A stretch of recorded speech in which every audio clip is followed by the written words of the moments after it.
Iklan adalah pesan untuk mendorong dan membujuk khalayak ramai agar tertarik pada barang yang ditawarkan.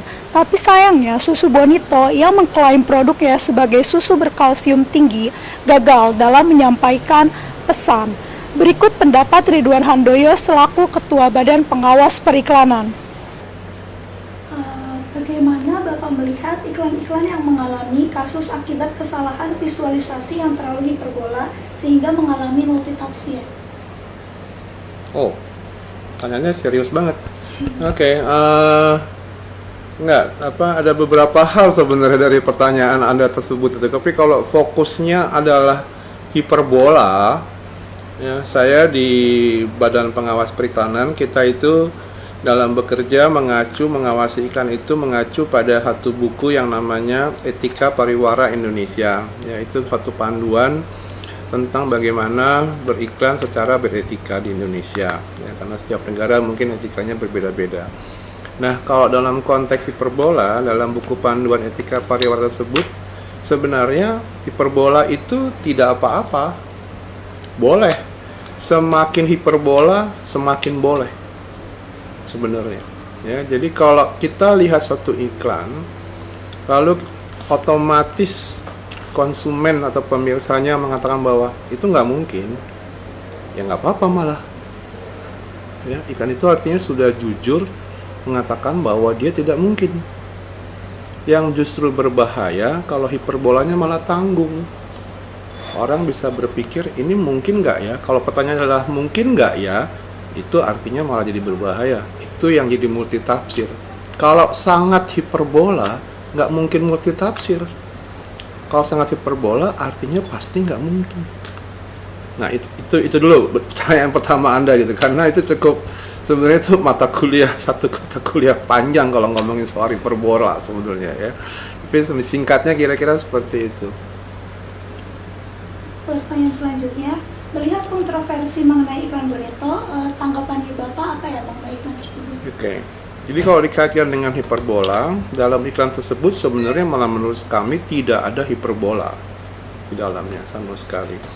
Iklan itu kalau dalam konteks etika pariwara, dan juga karena kalau Anda tadi sebut bahwa salah satu sumber kenapa Anda memilih iklan ini adalah karena ada presentasi dari orang KPI, dalam buku panduan pedoman siaran KPI itu, salah satu ayatnya mengacu pada buku Kitab Pariwara Indonesia tersebut. Jadi memang untuk iklan KPI sepakat dengan industri, yaitu dengan para pelaku periklanan, bahwa patokannya adalah Kitab Etika Pariwara Indonesia. Nah, dalam konteks kitab itu, pelanggaran iklan itu bukan pada konteks hiperbola, tapi pada konteks menampilkan suatu adegan yang berbahaya untuk anak-anak. Ya, kenapa berbahaya? Karena anak-anak bisa meniru. Dalam iklan tersebut, seluruh pemerannya atau bukan cuma satu orang kali yang dewasa, lainnya adalah anak-anak. Yang bermain itu juga anak-anak. Yang ditarik anak-anak, yang menarik juga anak-anak. Ya. Artinya kemungkinan iklan tersebut malah mungkin bisa ditiru. Itu bukan hiperbola. Sangat mungkin malah adegan tersebut ditiru. Itu yang tidak etis. Salah satu dari strategi iklan itu kan mempromosikan suatu barang ya Pak. Nah yang di Bonito tadi, Bapak kan udah lihat dia mempromosikan supaya anak kecil tinggi kan susunya. Nah menurut Bapak dampak negatif yang ada di benak para penonton terutama anak-anak kecil apa sih Pak dengan adegan yang dia suguhkan?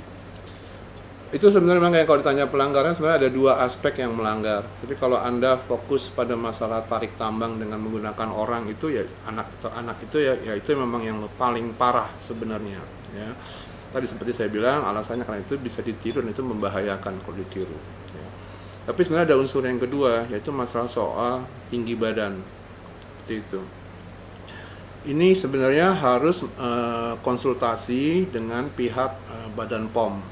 Ya, Badan POM, badan yang mengatur mengenai soal obat dan makanan di Indonesia, itu badan pemerintah. Nah, di panduan iklan pangan, di dalam susu termasuk situ ya, susu juga pangan dan minuman, itu ada sebenarnya bahwa kalsium itu misalnya ya, bukanlah satu-satunya faktor yang membuat anak bisa tinggi. Ya. anak tiap hari dikasih kalsium tapi nggak pernah olahraga, nggak bakal tinggi juga. Ya, satu. Kedua, juga ada unsur bawaan. Kalau orang tuanya keduanya itu pendek, mau dikasih kalsium seberapa banyak pun juga nggak akan lebih tinggi-tinggi banget, maaf gitu ya.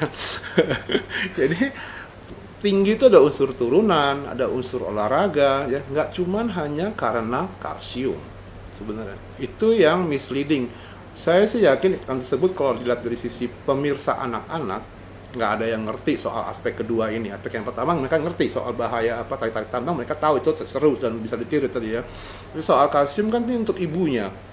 Ini kan karena target dari kan tersebut nggak cuma untuk anak supaya anaknya minta sama ibu dibeliin boneto, tapi juga untuk ibunya melihat bahwa oh ada ya dampak tinggi terhadap anak saya kalau saya kasih boneto susunya untuk anak saya misalnya. Tapi nah itu misleading. Ya, itu informasi yang tidak tepat. Tidak salah ya. Betul, secara ilmiah kalsium bisa memberikan dampak pertumbuhan tulang, tapi bukan satu-satunya. Nah, iklan dalam konteks produk susu yang mengandung kalsium itu seharusnya memberikan catatan tambahan, informasi tambahan pada pemirsa, yang khususnya ibu-ibu ya, bahwa tinggi itu juga karena faktor olahraga dan aktivitas dan juga faktor bawaan. Nah, itu yang tidak lengkap dalam iklan tersebut, yang setahu saya itu biasanya kalau sampai ke Badan POM pasti akan ditegur juga produsennya. Itu aja. Iya, terima kasih Bapak. Oke. Sorry Pak. Memang bukunya seperti ini. Kualitas iklan perlu diperhatikan, terutama pesan dan dampak yang ditimbulkan. Saya Angelia bersama kameramen Catherine Gladys melaporkan.